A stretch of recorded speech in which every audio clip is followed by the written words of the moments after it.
بسم اللہ الرحمن الرحیم۔ لوہار اور امام احمد بن حنبل۔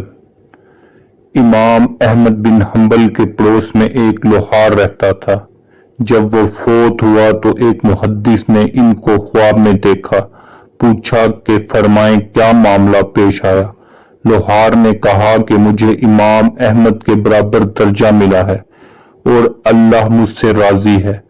وہ محدث بڑا حیران ہوا کہ یہ تو ایک عام سا دنیا دار لوہار تھا، جبکہ امام احمد تو دین و دنیا کے مسائل سمجھاتے، قرآن و احادیث کا علم پھیلاتے، کتنی مشکلات کا سامنا کیا۔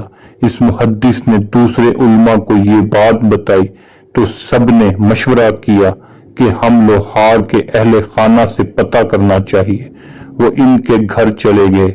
اس محدث نے پوچھا، بی بی آپ کے شوہر کو ہم نے بہت اچھے درجے میں دیکھا ہے، کیا آپ ان کے کسی خاص عمل کا علم رکھتی ہیں جو ان کی زندگی میں عام تھا؟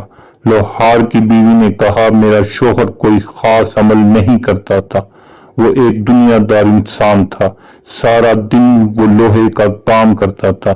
میرے شوہر کے دو نمایاں عمل جو میں نے محسوس کیے، ان میں ایک تو یہ کہ ان کے اندر اذان و نماز کا بے حد احترام تھا۔ اگر لوہے پہ ضرب مارنے کے لیے کبھی ان کا ہاتھ اوپر ہوتا اور اسی وقت اللہ اکبر کی آواز آتی تو آپ اسی وقت اپنا ہاتھ نیچے کر لیتے، وضو کرتے اور نماز پڑھنے چلے جاتے۔ دوسری بات یہ کہ میرے شوہر سارا دن دکان پہ مصروف ہوتے، رات کو ہم چھت کے اوپر سوتے۔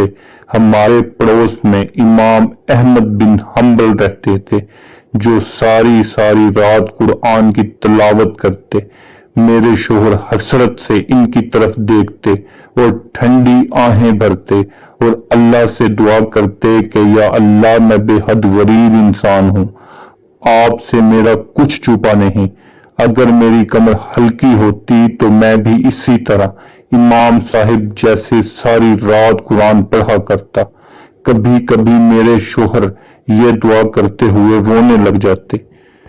اس محدث نے کہا کہ اذان کے ادب اور نیکی کرنے کی تڑپ کی وجہ سے ہی اللہ پاک نے آپ کے شوہر کی مغفرت کی ہے اور ان کو امام حنبل کے برابر درجہ دیا۔